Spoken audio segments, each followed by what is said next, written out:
Greetings, everyone. This is Sistah Crystal here with Let's Talk Classic Hip Hop, back with another review of Growing Up Hip Hop, Season 4, Episode 7, The Cupid Shuffle, and let's get to it. Okay, so we're picking up where we left off last week. What was the last part? Okay, so update on Master P's visit with his brother C Murder in the Louisiana penitentiary. Now, they went to visit him because brother C Murder, real name is Corey. He staged some kind of I won't say staged, it was real from my understanding, a hunger strike inside the prison to bring awareness to injustices that's going on in the prison system, and perhaps on his own case too, which he has a right to do. So this time, so we see, and also I have to say, from my understanding, they didn't allow the cameras inside of the penitentiary for understandable reasons. It's not like he's the only prisoner inside of there, and I believe they just want it for the privacy of other people, and I guess that's just their ruling. So they were in there, but they were apparently allowed to take some pictures, and the pictures look pretty good. Now, sidebar, I've never visited anyone inside of a prison, but for those of you that have, I'm not sure what the protocol is with taking pictures. Now, most pictures I see from inside of a prison, when people take pictures, they have that same background, like they're standing in front of a wall, and it look like it's taken with a Polaroid camera. Them old school Polaroids, like shake it like a Polaroid picture. That song, Hey Now, I think it's called Hey Love, from Outkast. Well, I think is it Hey Y'all? Oh, it's Hey Y'all. Andre 3000. I love him. I like Outkast too. I like Big Boy also. But that part, I don't know why this scene reminds me of Shake It Like a Polaroid Picture. But anyway, I said that to say that those seem like the only types of pictures I see from people. So I'm not sure if people are allowed to bring their own cameras in. Anyway, I said all that to say the pictures look surprisingly good, like they were taken with a very nice camera, maybe a nice camera phone. They might have allowed them to take those types of pictures in there. Just saying, but so they were able to talk. From my understanding, they was in there about 3 hours and were able to sit down and talk with C Murder and see what's going on with him. He finally did eat something. I think he said some burgers and some fries. So, it was good that they had the chance to link up and everything and touch base with their brother. And also some recent developments have came out that said some witnesses, another witness, in fact, which I was unaware of, an additional witness has come out and said that they did not see C Murder inside the club where the young boy, the 16-year-old boy, had gotten shot and killed back in 2002. So with these witnesses coming out and recanting their stories, hopefully that's great. I mean, it does sound like great news for C Murder, and perhaps his lawyer team representatives can get on that and hopefully either get him a new trial or have the stuff thrown out. My understanding, he's already been behind bars for like 10 years straight, and I think he did some brief stints in prison before that. So hopefully you just keep your fingers crossed that justice could truly be served. And again, my condolences for the family of the 16-year-old boy who was killed in the club. So we'll stay tuned with that. So also in another scene, they show Master P and Romeo. They visit this juvenile detention center with a bunch of juvenile young offenders, or I don't know what they call it. I hate using that term because, sometimes young people just do things and they don't, without thinking. That's the difference between an adult mind, a more developed mind, and someone that's younger that's still trying to find their way. So they end up they go to this scene where they visit this juvenile detention center, and Master P was just talking to the children and letting them know, hey, I was where you are right now, but hopefully things get better, and really that you have a chance to get out and be restored and rehabilitated. And see, and that's the difference between another sidebar. That's the difference between juvenile detention or juvenile court versus adult court. Adult court is all about punishment.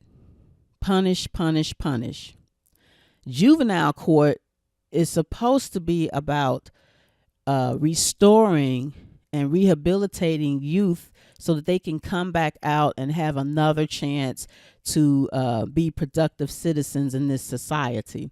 But unfortunately, in our injustice system, we treat juveniles and juvenile court like it's a mini adult court, and that's where the school to prison pipeline comes in, and you see so many young people go from juvenile court directly into the prison adult system, because the way the system is set up, it's almost guaranteed that that's your path.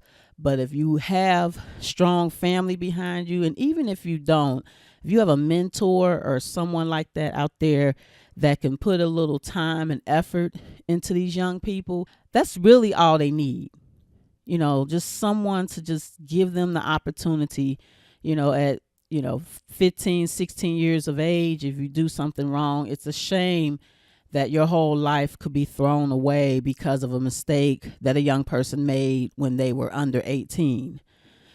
I can imagine, for me, I've done, I've been considered like a goofy girl, goofy little teenager, but I've done some stuff, not enough to really get locked up. But the thing is, you're hearing things more in the news about children getting handcuffed and being treated rough for just simply being a kid, being a child, and that's wrong. But anyway, they showed Master P. He went to give some hope to these young people in juvenile detention, and I thought that was great for them to put that in the show. And last on the Master P tip, okay, so then they show Master P, Romeo, and his brother Silk the Shocker visiting the gravesite of their brother Kevin Miller. Now, Kevin Miller, he's I'm not sure how many brothers there are in the family. I believe it's 4.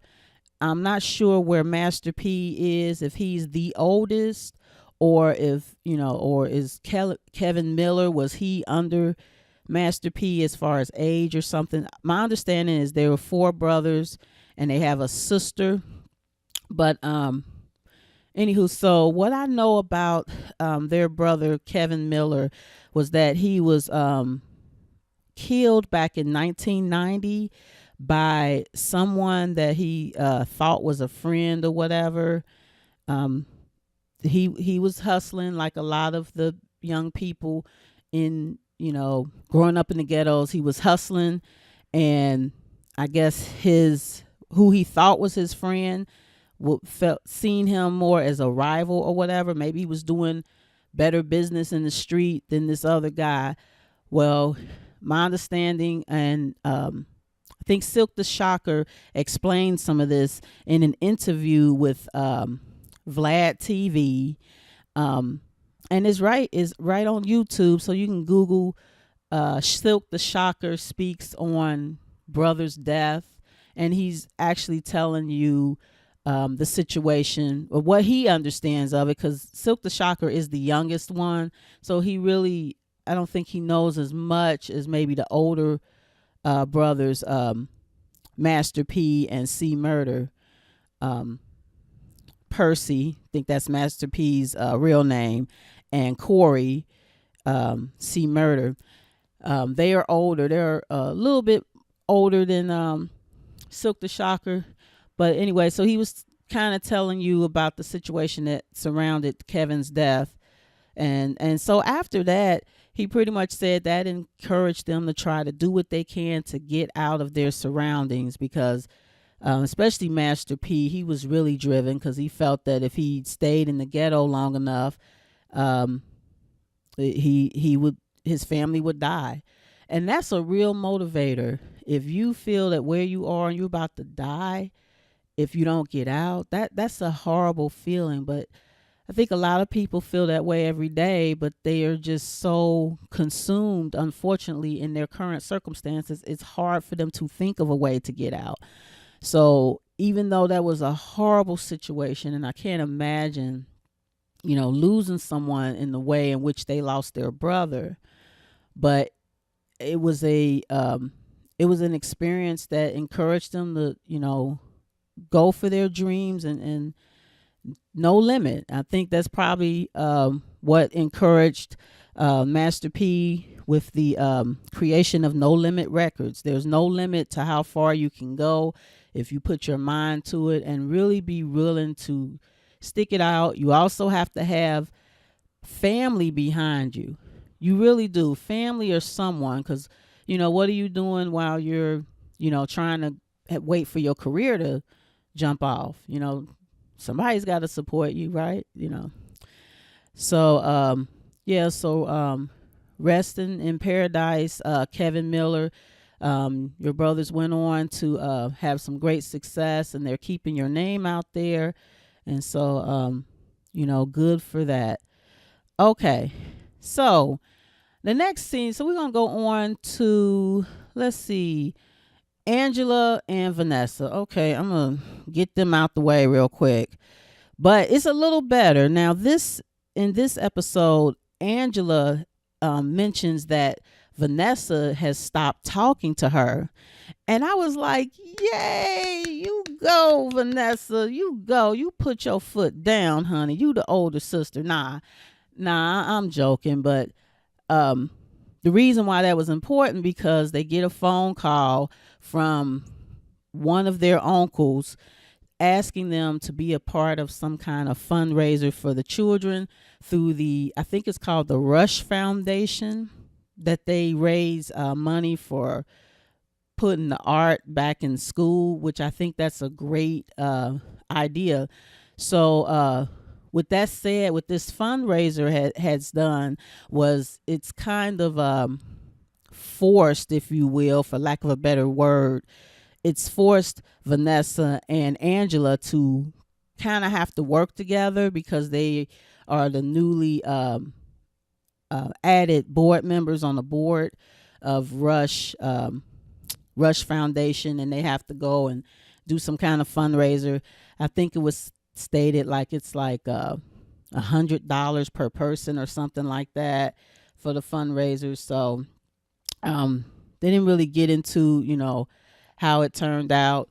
But for me, if I had that kind of money, I would definitely go. If Rev Run was there, or Russell, or even DMC, if they had some guests or whatever, I would definitely go. But I think it's a great cause anyway. So good for them on that. And also on another side note, okay, so you see JoJo and Vanessa, they're talking inside the it looked like it's a children's store. They're looking for things for the fundraiser they're about to do. And JoJo starts talking and asking Vanessa pretty much like, how did he think the welcome home party went for how did Vanessa feel the welcome home party for Tyran, Pep's son, went? And he was giving his perspective, and he was like, yeah, it went nice, it was okay, but what's going on with Pep? She come through there real quick and dropped the cake and left. And Vanessa was kind of looking, she was like, you know what, I'm not sure. And And Vanessa admitted like to being nosy, but she was kind of like, you know what, I'm gonna stay away from that. She's like, I'm not really sure what's going on with Pep and Tyran. And even though she said she admitted that she can be nosy sometimes, she didn't want to, go down that road and talking about that and speculating what might be happening between Pep and her son, and why she just breezed through there and breezed out without really spending any real time with him, even though the party was supposed to be the welcome home party for Tyran. So, and I don't blame her. Sometimes when it's family stuff like that, it's like, you know what? Don't mess with Mama Bear. Just you can see it and you can support from afar, but you don't know what's going on, and just kind of stay out of it. Or if they want your help or whatever, they'll ask, but other than that, it's like So another scene is, okay, so now we are going to Egypt and TeeTee. They're talking, they're inside, I guess they're inside Pep's house, and TeeTee started asking or talking to Egypt about her project that she's supposed to be working on in the studio. And she mentioned about the song. TeeTee mentioned the song that Sam had made with Egypt on the hook. And TeeTee expressed some concern about that, because I guess she revealed that the studio sessions that Sam is doing, and I hope I get this right, I'll say allegedly Pep is paying for this studio time. All this studio time that they're doing, Pep is paying for it. And so TeeTee was expressing concern that the song that they did here, even though it sounds pretty decent, that the momager is how she said it, the momager Pep might not approve of only having her daughter on the hook. Pep might want to hear more of her daughter, or have her own song, have Egypt have her own song and maybe feature Sam, instead of Sam having his song featuring Egypt. So I understand that. So I wasn't aware that Pep may be paying for the studio time, but I should have figured, because as the brother Tyran said last week, he's unemployed with 2 babies mama, so he may not have that kind of money for all that studio time. But anyway, we'll see how that goes. And also Troy was brought up again, and now that I'm getting to see more of these episodes, I actually kind of see that I think Troy had Egypt's best interest in mind, but he went about it in looked like kind of a messy way. What I mean by that is it seemed like he saw something that's going on with Sam and really was trying to hatch up a plan to try to get Egypt away from Sam, maybe make her dump him or anything. This is my theory. So in order for him to do that, he was willing to make some stuff up or whatever, just to try to get her away from him, because get Egypt away from Sam, because I think he maybe he sees Sam as an opportunist, and not trying to be not trying to say he's an opportunist, but it comes across that way every time he keeps talking about his music. My music. Every time you hear Sam, that's all he talks about. And so that's why I can see how someone like Troy, I guess he was considered one of Pep's friends, and I think he was also the hairstylist. I could see why Troy's, kind of antenna goes up like, what's going on here? Why does he keep talking about his music and, his situation? And I think, he also was kind of seeing like, man, this dude already has 2 children with 2 different women. And, this young girl, Egypt, doesn't have any children. And that could be a real tough life, But anyway, I think it's now that as these season has gone on, I think he just kind of, got a raw deal. He called himself trying to look out for Egypt. and it kind of blew up in his face. So I don't know if they fired him or whatever. But one thing I liked with what Troy said, he even mentioned it at I guess it was a listening session for the song. Troy said something to the effect of, Egypt better be on more than a hook. She should have more of a presence in the song. And he was one of the only ones that brought that up. And so now, fast forward to now, TeeTee's pretty much saying the same thing that Troy was saying about Egypt just being on a hook. Like, hey, she need to be featured on, not featured, but she need to have her own songs, and maybe feature yourself in a little rap or something if you want to insert yourself, but not, having it all Sam's song and just Egypt singing on a little hook. So, but we'll see about that. I don't know if they'll realize that that's what's going on, and maybe Troy will be invited back or whatever, but I think he got a raw deal. Okay, so next up, let me see. Okay, so as of this episode, we know that Boogie is still in rehab, and he's still making his rounds of phone calls and everything.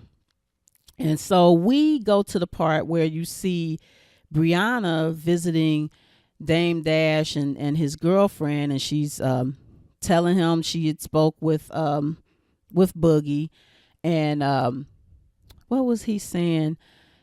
And I think Dame Dash had asked, like, what's going on with Boogie and all that, and she pretty much told him, he really is not ready to speak to Dame Dash right now.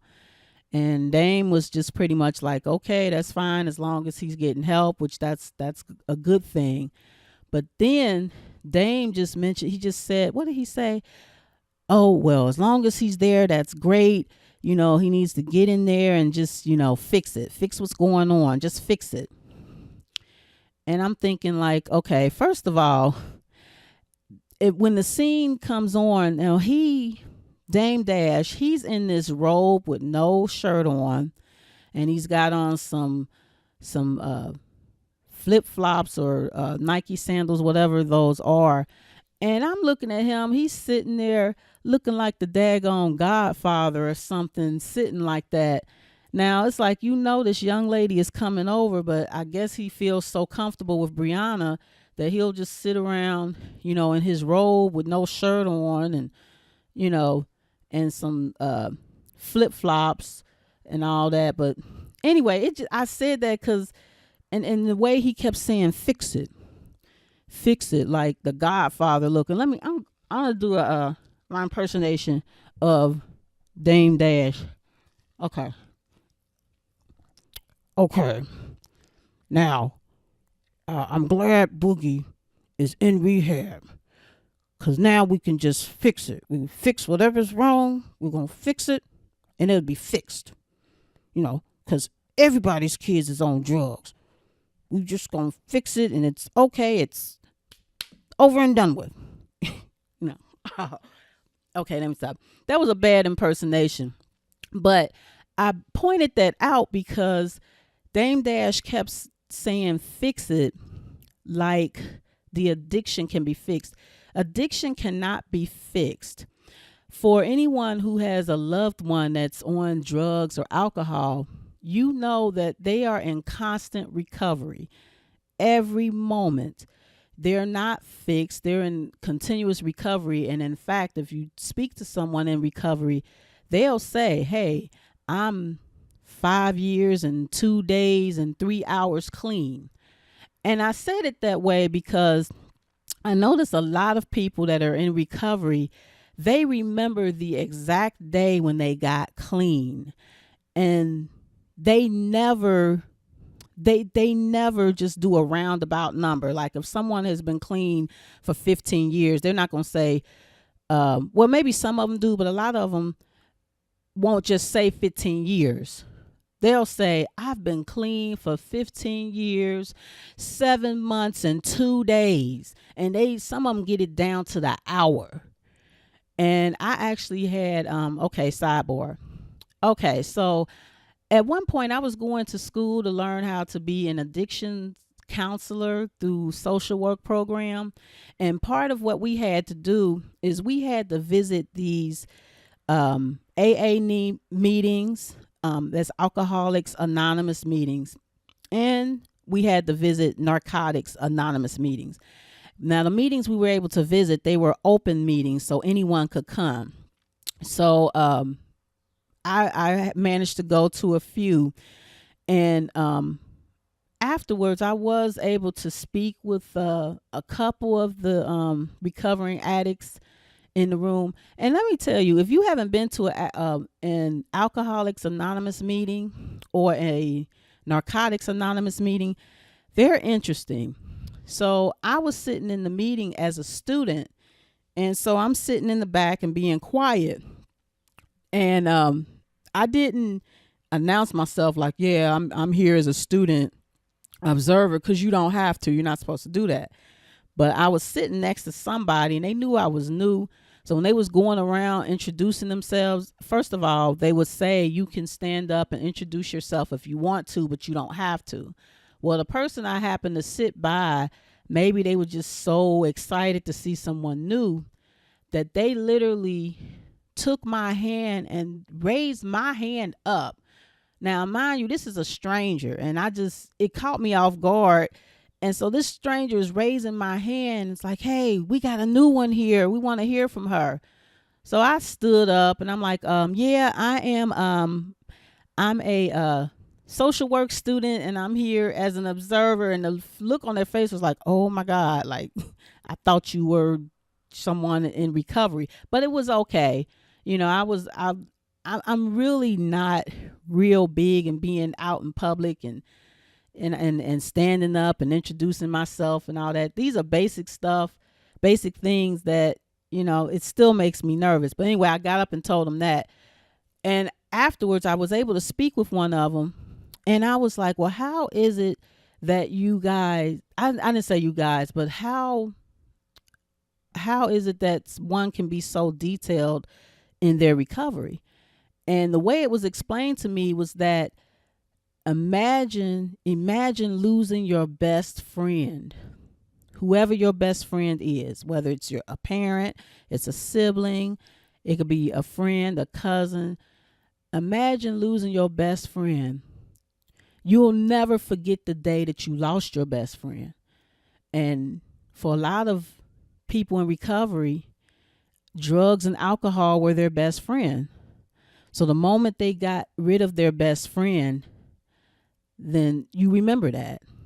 And to me, that hit home for me. That was a good way to kind of let someone know that's not in recovery, that haven't experienced being in addiction, how come it's so important that people in recovery, that they go into so much detail about the length of time of their recovery. So I just thought that was interesting. But I'm glad Dame Dash had mentioned something about fix it, because a lot of people feel that way. They feel that, if you're on drugs, just get off of it. The one issue, though, is although when people start drugs and alcohol in the beginning, it was their choice to take that drink. Okay. It was their choice to use those drugs in the beginning. But after a while, it gets to the point where the drugs and alcohol actually takes over the mindset of the person, and the person is not acting totally on their own free will anymore because they're addicted. It's the same thing. I could say for me, the same thing with sugar and sweets and food. We know that eating too much food and make you fat, it can give you diabetes and a whole lot of stuff, but we do it anyway. Why? Because sugar and salt and things that they put in the food are addicting. So even if, and I put myself out there, someone like me that's kind of overweight, and I'm really short. I'm like only 5'1", and I'm just putting myself out there, ain't I? But I'm 5'1". I'm over 200 pounds, so I'm just a short, roly-poly woman. But at only 5'1", my frame can't take this much weight. But even though I know that, I still find myself struggling to, not eat as much.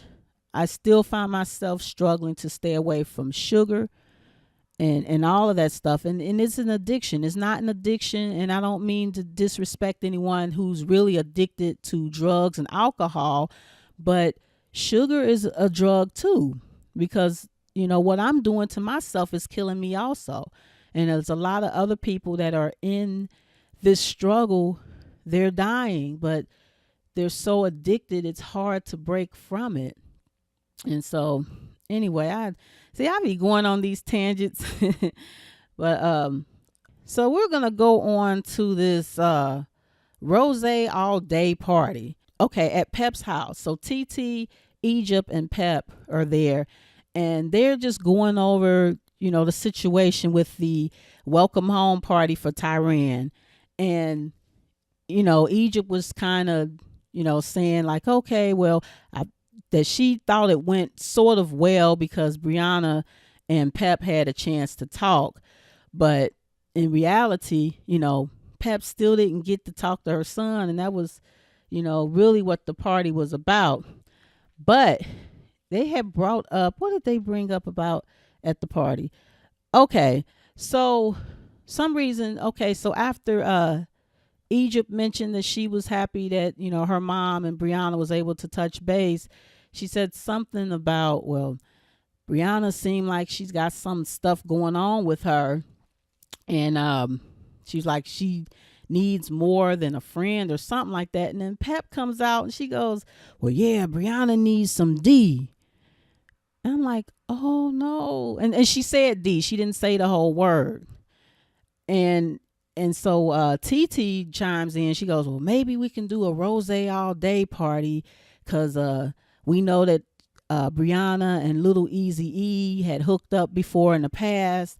And so we're going to try to hook them up at this party. And and Pep was like, yeah, because she needs some D. I'm like, oh my goodness. So, okay. So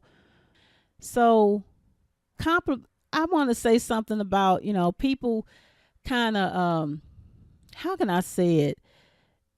Shaming women for, I guess, not being in a relationship or something like that. I think it's terrible that we're in a society that would kind of shame a woman and really, in a way, pressure her to be in a relationship that's not healthy just so that she can say she has a man. And and guys do it too. Guys may say, well, yeah, you don't have a man, that's what's wrong with you, that's because you're bitter. But no, you don't hear the same thing being said about men, like, well, yeah, he needs some sex or he needs some, but you hear that about women. And I know it's sometimes done in a joking manner, but it's really not a joke, because there are a lot of women out here that are in relationships that they really shouldn't be in just so that they can say they have a man, But in reality, these women don't have a man. They just have a body. And, I guess sometimes some people, I know some women out there that just, they feel like they just have to have a man around all the time. They can't sleep alone. But these are these same women that's complaining about the man ain't doing this. My man ain't doing that. My man's not doing this. It's like, okay, well, you're putting up with it. You're putting up with it just so that you can say you have a man. And the women who aren't putting up with it, or maybe they've gotten tired of it, you shame them because they decide they don't want to go through that again with a bunch of BS and just have a body around. They want a man that's going to contribute, a man that really loves and cares for them. And sometimes, that takes a while to find. Most women don't have a problem with getting D.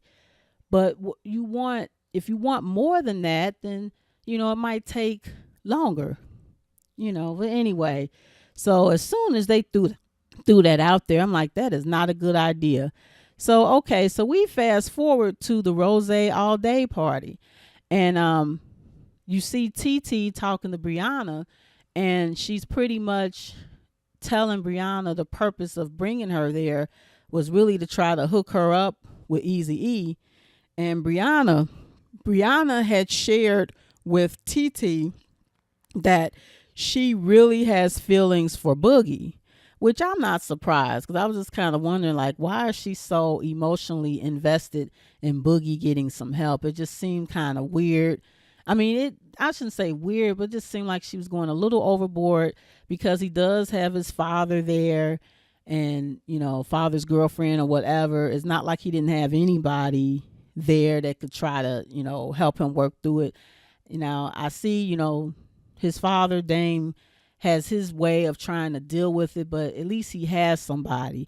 And she seemed to kind of insert herself in a way that, was doing a lot. And you kind of wonder, in this society, and I hate to say it, sometimes you have to see people's motives. So it's like, okay, they're helping me, but what is the motive behind wanting to help? But anyway, so she revealed to TeeTee that she has a thing for Boogie, and she gives TeeTee a warning. She goes, well, stay out of Boogie's face, and I think that's how she came up, revealed that she really liked Boogie. But, one thing I want to say about Brianna. Now, I noticed this season she kind of got demoted. Well, not this season, but this episode, the tagline under her description, she got demoted from Mary J's stepdaughter to artist. I noticed that quickly. So I don't know if they received a cease and desist letter saying to stop referring to her as Mary J. Blige's stepdaughter. But in this episode, you see that her title is just artist, But with that said, I can say without Brianna and without Pep, but without Brianna, this show would be boring, because Brianna, I would say Brianna has earned her bamboo earrings and gold rope chain. She has earned, like on the Housewives of the Atlanta, I think you would get a peach. She's earned her bamboo earrings and her gold rope chain, because she brings it. And I may not totally like, kind of the drama that's surrounding or that Brianna brings with her, but she does make the show interesting. So I can say that even though I can't see, Brianna still doesn't seem to have a storyline, the purpose for her being there is to stir up trouble, and you kind of need somebody like that. So I think she's earned her spot on the show, and she can just be called the artist, and that's fine. She doesn't have to be connected to another a larger hip hop legend, because she has her purpose in the show, and she makes it interesting to watch whether you like her or not. So I just wanted to throw that out there. So okay, so TeeTee's making references to, like, oh, well, you need your box serviced, and then Brianna shoots back at her like, well, your box hasn't been touched in a long time. So I'm like, that blew up right in TeeTee's face. But so by this time, the other guests have come, Little Easy E, JoJo, and I think Egypt and her boyfriend, and Pep and her bodyguard. And I would say something about the bodyguard. I have never seen a bodyguard sit so close to the person that they're guarding. I thought a bodyguard is supposed to, like, be in the background and surveying the area and looking at the exits and looking at everything. Because what if somebody came up and just clunked you on the back of the head? I mean, they can do that as close as he was sitting next to Pep. I'm just like, do where bodyguards do that at anyway? But I don't know, just was pointing that out, like, oh, this bodyguard is too close. And he spoke too. I'm like, oh my God, the bodyguard speaks. He said, I think he was talking to Little Easy E or whatever. He was talking. So I'm like, okay, he's sitting real close to Pep and he's talking. I'm like, oh well, not a messy channel. But anyway, So Brianna, so she goes, um, so now everybody's there, and TeeTee is revealing to everyone that the purpose of this party is so that Brianna and little Easy E can hook up. And Brianna was looking kind of like embarrassed a little bit, like, oh my God.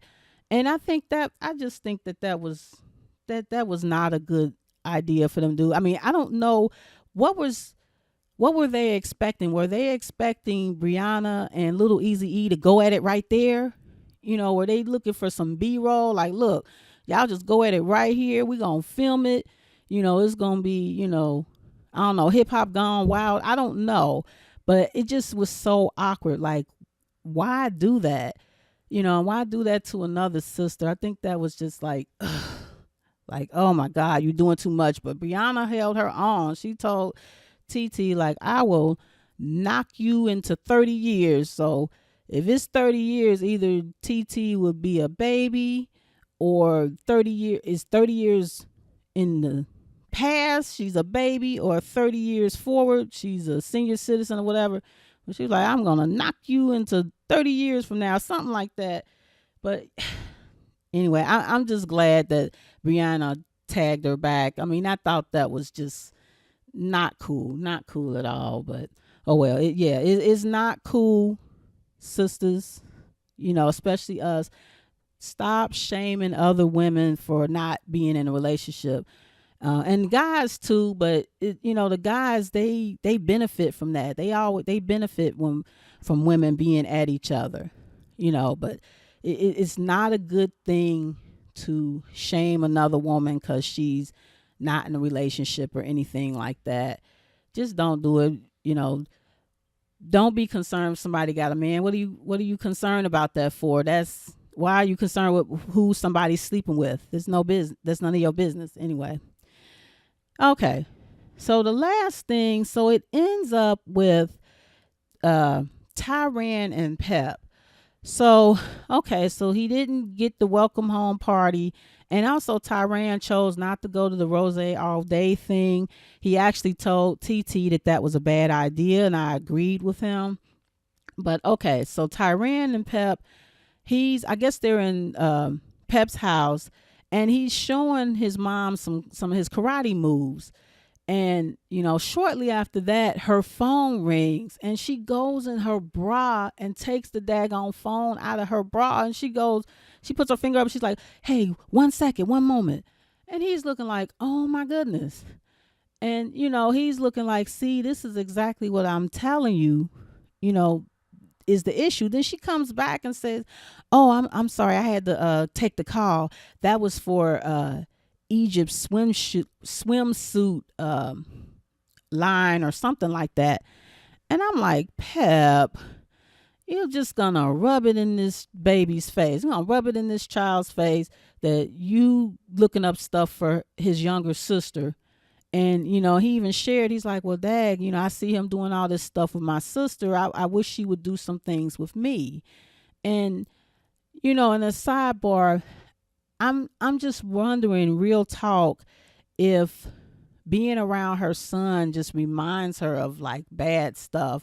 Now I know in real life, as a fan of Salt and Pepper, I knew back in the late 80s, 89, 90, whenever, when she was pregnant with Tyran, from my understanding, his father left her while she was pregnant. And I'm wondering if, she's having bad thoughts about that. I have not seen any pictures of Tyran's father. Now, Tyran is a junior, so I haven't seen any pictures of his father, but I can imagine he look a lot like his father. He has some features of Pep, but he must look a lot like his father. I don't know if that brings back bad memories of when she was pregnant and had to deliver her baby by herself or something like that. And all of this, she put this in her book, Let's Talk About Pep. So if you want to know more about Pepa and kind of where she's coming from, I think it's still out. It might be almost sold out. her book Let's Talk About Pep was originally released in, I think, 2007 or 2008 as a hardcover book, but then she re-released it in 2010 or 11, I believe, as a paperback book. And as I've learned, uh what do you call them? Prisons can only accept like paperback books. They won't take hardcover books. So I'm not saying that that's the reason that she re-released it as a paperback, but it allows more people to have access to the book. And I think it's also in digital form too. But she talks about her pregnancy and her guy just not being there for her when she was pregnant. So I'm wondering if, her being around her son, if that brings back some memories of that or whatever. But if it does, that's why maybe if they have family counseling, they need it between just Pep and her son. Egypt, and he said Egypt is not an issue. Now, mom, Pep seemed to think that, oh, well, he's just jealous of his little sister. But I think he said he's not jealous of the sister. It's just really trying to have that time and that connection with his mom. So, and that's kind of where it ended. This episode ended. So we'll see. Hopefully they can straighten things out, and Pep can settle down long enough to really hear her son out. But I will say I don't feel that Pep is that clueless to what her son is saying. This is a show, and so I think she kind of knows, and maybe she might feel bad or whatever, but I don't think she's as clueless as they are letting on about that. So that's it for this episode. This is Sistah Crystal with Let's Talk Classic Hip Hop. And like, comment, subscribe. I'd greatly appreciate it. And until next time, take care.